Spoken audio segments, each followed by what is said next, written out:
What a lovely night this has been. I'm so pleased. And I'm also pleased to welcome Marlon James. Marlon is the 2010 Dayton Literary Peace Prize fiction winner for the Book of Night Women. Marlon James was born in Kingston, Jamaica in 1970.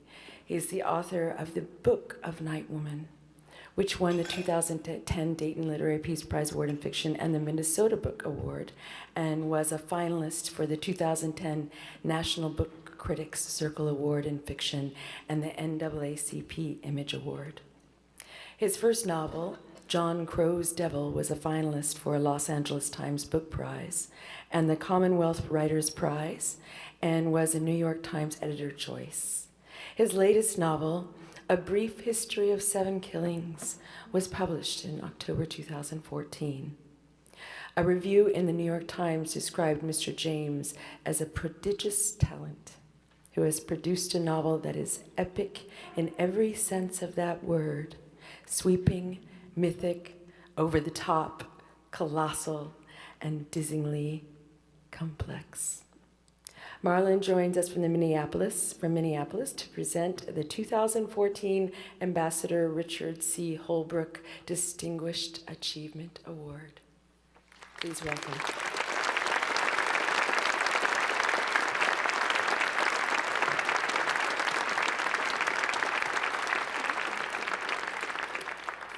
You thought you got rid of me. I'm back, and I'm in a new tux.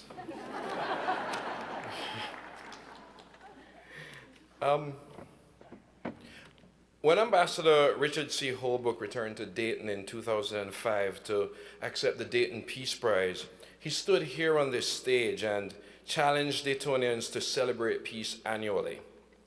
The Dayton Literary Peace Prize arose in answer to that challenge. Following the breakup of the former Yugoslavia, Bosnia and Herzegovina had become, as Ambassador Holbrooke later wrote, the worst killing ground in Europe since World War II. The Bosnian War, with its vicious ethnic cleansing and gross atrocities, had claimed more than 200,000 lives and displaced more than 2 million people in 3.5 years. Ambassador Holbrooke chose Dayton, Ohio as a summit site for a peace conference and pressured the leaders of the Serbs, Croats, and Bosnians to attend. And while Dayton may have seemed to some an unlikely choice, especially when compared to Paris or Geneva, both overrated, it was in the end the ideal choice. Wright-Patterson Air Force Base provided secure accommodations for the 9 participating delegations at a location that was both accessible to the East Coast and secluded. With the participants isolated on the base, separated from the press, and surrounded by a display of America's air power, Holbrooke was able to keep negotiators more or less locked in an area until they reached an agreement, a technique that quickly became known in diplomatic circles as a Dayton. Daytonians welcomed negotiators and formed human peace chains around the base, holding candlelight vigils and praying for peace during the 21 days of talks.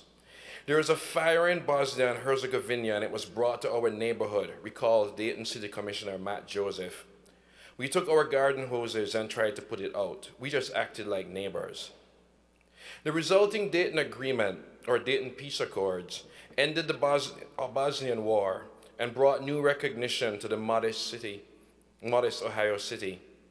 The Dayton Literary Peace Prize grew out of the desire to recognize literature as an enduring and effective tool for fostering peace between peoples and nations, as well as between individuals and the environment. The prize celebrates the power of the written to illuminate the human condition, promote understanding, and forge peace. After his untimely death, the Dayton Literary Peace Prize Foundation renamed its Lifetime Achievement Award the Ambassador Richard C. Holbrooke Distinguished Achievement Award.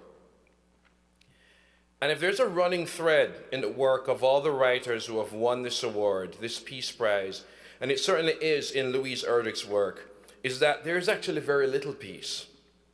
That there are troubles, disquiet, disruption, displacement, noise, silence as heavy as noise, complicated histories all sewn up yet bursting at the seams. In her novel, A Plague of Doves, there's a line that goes, "Every so often something shatters like ice, and we are in the river of our existence. We are aware." In Erdrich's prose, there is lyricism and poetry, but also at the same time a deep self-awareness, the sensation of somebody's eyes violently slamming themselves open, sometimes for the first time, and sometimes in the presence of living and breathing memory that was always around.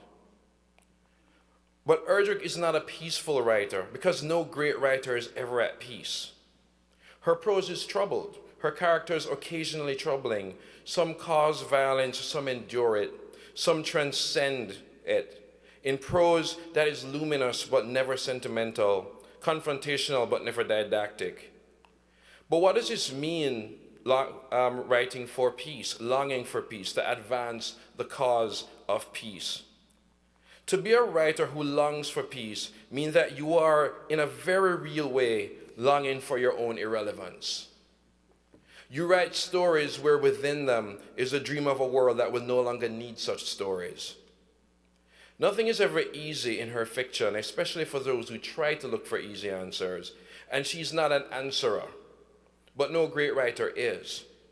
Erdrich is here to render the questions, the biggest one being, how come we're still asking these same questions? Right and wrong are shades of meaning, goes a line in Love Medicine. And shades darken and brighten, they shift, they gain and lose color through the journey in all her works. People coexisting but never coming together. People coming together and falling apart. People etching meaning out of looking backwards. And people like Evelina in Plague of Doves who look backwards to go forward, learning that sometimes the only way forward is through. I am sentenced to keep watch over this patch of earth, to judge its mysteries and tell its stories. That's who I am, says one character in Plague of Doves. It doesn't even begin to encompass Louise Erdrich, but it's a good place to start. This year's winner of the Ambassador Richard C. Holbrooke Distinguished Achievement Award, Louise Erdrich.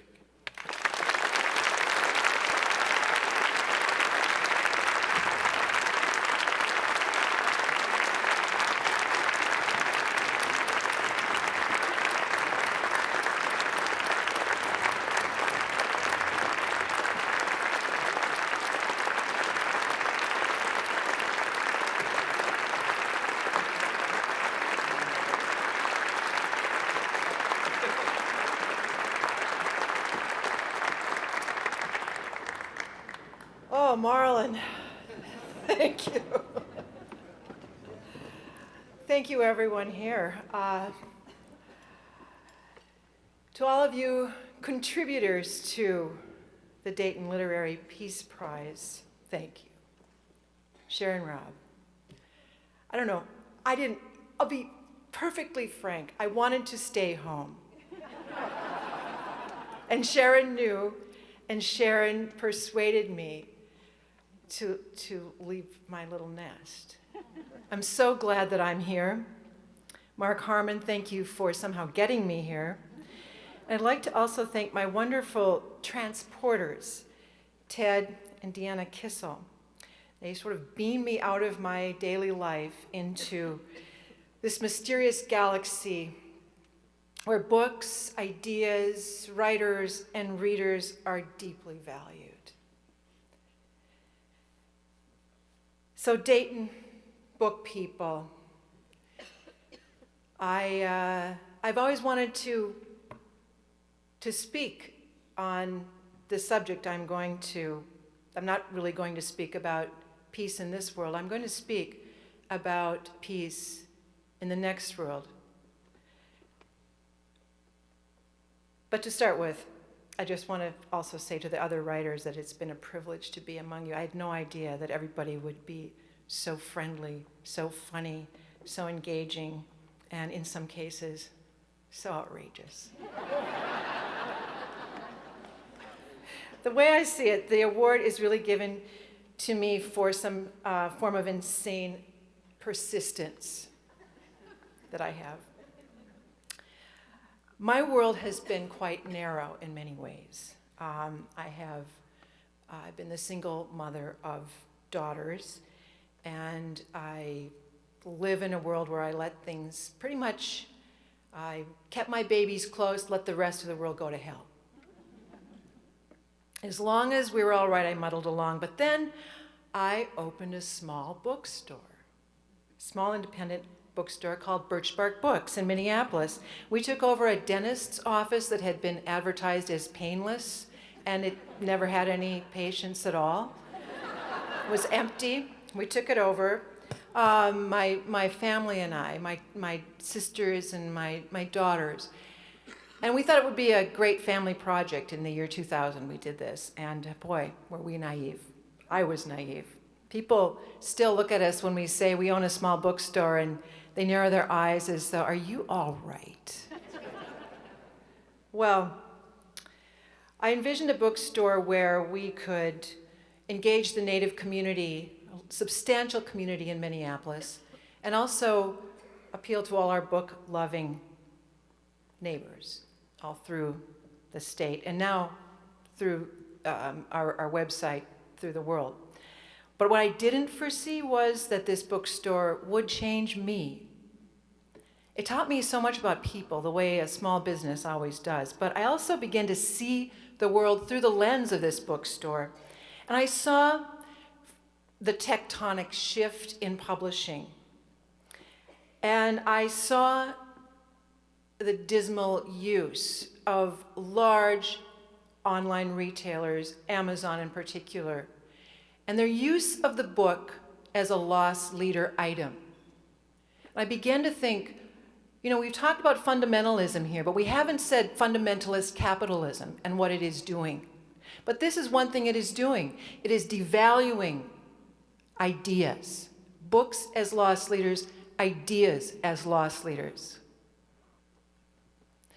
What we are facing, of course, is much larger than this. I'm not going to talk about this, but I'm going to talk about what else happened to my thinking as I began to look out at the world and see that we have been facing a drastic change in so many ways, but in particular, a change regarding our climate, the world we live in. And this change has been coming a long time, and we all know it, and we all feel it inside. There's an uneasiness in everyone. And there's a fear. It's like the fear that we talk about, the fear. You can read my book, even though it's about, fundamentalist religion. You can read my book, even though it's about the depth we will go to spy on ourselves and other people. You can still read my book. We can still talk about climate change. But we're really afraid of it. Everyone at some level knows our world is shifting and that we are now at a crossroads where we are facing something greater, stranger, more frightful, and potentially devastating than we seem able to comprehend. So that's why I decided I would end the speech here and take up a more personal form of address to you all. Anin Nindinawemaganidok. Hello, my relatives. Nindinawemaganidok means my relatives in Anishinaabe-Moin, my mother's people, who, with so many other indigenous peoples, simply call ourselves the human beings. Nindinawemaganidok. There are 4 layers above the earth and 4 layers below, and sometimes in our dreams and our creations we pass through the layers, which is also passing through space and time. And in saying this word, Nindinawemaganidok, we speak of all that has existed in time, the known and the unknown, the unseen and the obvious, all that lived before us and all that is to live in the worlds become. And that's what I hope we can think about We want peace. We all agree on that. But there will be no peace in a world deprived of a reliable climate. There will be no peace.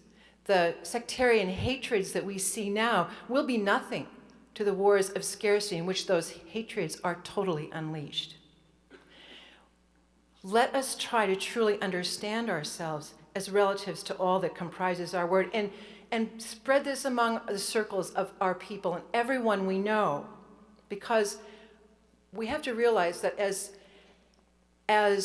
I know how much this has cost in energy and time and contribution, this is civilization. What we are experiencing is an incredible piece of our civilization, but it is only a design of patterned stones on the profound indifference of the floor we live on, our earth, our water.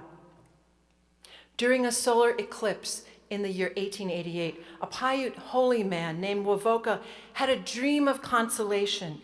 He entered a world peopled by the relatives he had lost to disease, hardship, and starvation. And in that dimension, he learned that the interlopers, the stream of settlers, the white people, were only temporarily here, that their way of life would cease, that all they had slaughtered, human, animal, still lived. A vast tornado, an earthquake, violent winds would shake them away. They would fly off of the earth's surface as insects fly off a robe whipped up in the breeze. The only people left on this earth would be the ones dancing with their hands held to heaven. The prophet, Nga, Wolverine, says this: at the end of time, there will be only two people left on earth, one to sing and the other to dance. We are made of music, made of words, made of art. November 3rd, 2014. Our UN panel of scientists says the window is closing for nations to avert the worst climate change. What does this mean? It means refugees to nowhere. If we melt the poles of the earth, the resulting cascade of methane in the atmosphere will raise Earth's temperatures to unbearable levels. And once that happens, our farmlands become desert lands, and we see that happening already. Nobody really knows. Really, nobody knows what will happen if we allow this window to close. And nobody in this room and nobody on this earth wants this to happen. Why is it happening? Why is it happening? Why can't we do anything? Because we all know it's true. I think it has to do with something that I mentioned before. I think it has to do with the fundamental belief that the hand of the market will save us somehow, that something will come about, whether it's technology or something will save us. But what's happening is that the marketplace, the big oil, the fossil fuel corporations, Chevron, Exxon, BP, Big Coal, Big Oil, are really doubling down on taking what's left out of the earth and putting all the carbon in the atmosphere. I've been in the oil patch. I've seen that methane burning off into the atmosphere. You look on Google and it's as bright as Manhattan, and it looks like Mordor. What can we do? We can do a lot. We must think, we can do so much. Number one, we can get rid of our involvement with fossil fuels at a corporate level. We're addicted to fossil fuels, true, but we don't have to invest our money, that is our church's money, our college's money, any institution that we belong to. We can call out for divestment, and it's hurting them already. Divestment is one of the fastest growing movements in this country. In life, we lose people. You know, we wish we'd told them so many things, asked them so many things. And in life, I feel that we've even lost a sense of how the world was 50 years ago. Sometimes I tell my children what the earth was like when I lived looking out at mustard fields full of hundreds, maybe thousands of monarch butterflies. meadowlarks singing from every other fence post. For I grew up in the Red River Valley of North Dakota, some of the richest land on earth, and the industrial farming of sugar beets began there when I was a teenager. My first job was hoeing sugar beets. Those fields are silent now. I want to tell you so many things while there's still time. How in the beginning there was blueness only, the sky, the sea, nothing else, no earth, nothing but the crazy blueness between us. In a dream, my sister saw we were made of agate and could never die. There is so much I want to say while we are still alive. The tips of white pines in spring raised wanton arms. Blue swallows swept around us in shooting swarms. There were so many animals you couldn't name or count them. And so few people, we stood out sculptural and stark on the horizon. The water rose and stopped at the edge of night. Earth's fissures filled with motion, with silver. You and deep forest were reasonlessly here. On the shore, we found dry sticks to make a fire. A boat came across the waves. It was made of light. You stepped in, but I held you back. I want to tell you something, love, I said. Love this world. The prophet Wovoka's vision became the dance of peace, the ghost dance. And in 1892, a starving band of Lakota people, desperate to see their dead relations, danced, and vanished into the driving snow at a place called Wounded Knee, Nindinawemeganidok. The vision could include all of us. The earth shakes like a robe and we all fly off. Phoenix, Arizona, is sucking dry the waters of the Navajo Nation. The Fort Berthold Reservation in the oil patch, Bakken in western North Dakota, is a bottled water-only drinking reservation because of the fracking wells that pump Bakken oil.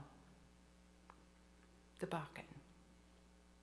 The morning before Easter Sunday, June Cashbaugh was walking down the clogged main street of oil boom town, Williston, North Dakota, killing time before the noon bus arrived that would never take her home. She walked into an early Easter blizzard. She crossed the wide field swinging her purse, stepping carefully to keep her feet dry. Even when it started to snow, she did not lose her direction. Her feet grew numb, but she didn't worry about the distance. The heavy winds could not blow her off course. She continued. Even when her heart clenched and her skin turned crackling cold, it didn't matter because the pure and naked part of her went on. The snow fell deeper that Easter than it had in 40 years, but June walked over it like water and came home. And so must we. We must come home to this earth. Look around, we have nowhere else to go, nothing else to do but exist in this joy of living here on this earth. You know how we ask, sometimes just inside and sometimes out loud,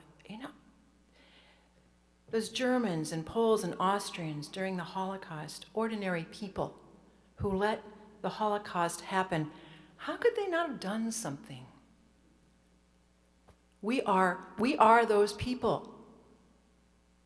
We are those people of whom it will be asked, how could they not have done something? We could really be the last people to experience an earth with any semblance of benign predictability unless we change, and we can change. We have done it before, broken the chains of slavery, acknowledged the rights of half our population, women. And during World War II, we grew 40% of our food in our home gardens, but we don't need a war to rally ourselves. Germany, significantly, has figured out how to obtain 30 to 40% of its fuel from renewable energy. They will not be again the people who could have done something. They're doing it. Imagine, because we could do that too. We must make guarding the Earth's climate as American as apple pie, as the flag, as fireworks, as Dayton, as American as making peace. We must gather our collective will and act together regardless of our political leadership, because this change is going to come from the bottom up. Fight the Keystone XL and other pipelines that are planning to course dirty tar sands sludge through the very heart of our country over our greatest water resource, a fossil resource called the Oglala Aquifer. Lakota people stand in the way, and they are standing upright against this plan. Join ranchers. Join ranchers, farmers, book lovers, cowboys, and Indians. Our planet is going to have to support another 2 billion people. I'm joining Planned Parenthood. Too late for me. But for everybody else, we want to be able to live in a world in which our children, we have to think forward to them. That's why joining an organization called 350.org is also a great idea. If you do this, you will join 400,000 ordinary and extraordinary people who marched on the UN in New York just this September to save the climate. Join solar co-ops, get panels, find out how to sign up with your utilities company for wind energy, grow food, love this life, and act now and be bold. We already live in a diminished world. Do whatever you can, however small it may be, however large it may be. We have to act so that all of our loved ones do not live in a world that is degraded, demolished, and very dangerous. I want to tell you so many things while there's still time. The flip sides of leaves, torn velvet silver in the wind. Life is a fabric we can mend, and it is joy. Joy unbounded and joy resounding to live in what we have. Remember when? Dark animals came catapulting through the world, to every side from the great mind hurled. We had forgotten what we were and were there for. The world was air. Then we crisscrossed the earth on magic roads, driving. The tips of ditch grass flowed golden. The shafts were golden green. The road's edge and the white lines. The road's edge and the white lines. I want to tell you something. Loves while there's still time. Miigwech bisindawayeg. Thank you for listening. Nindinawe magani dok. My relatives.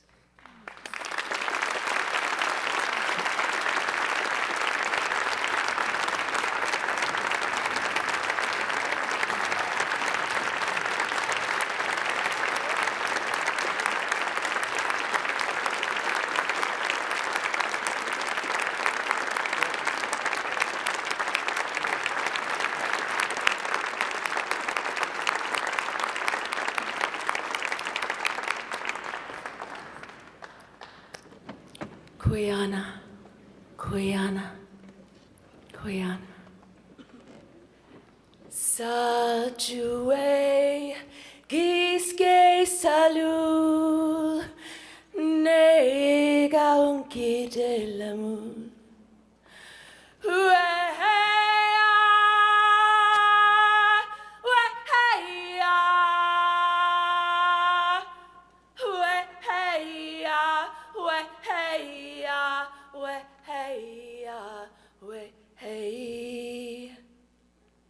Always I have loved you. Always I think of you. Always I think of you.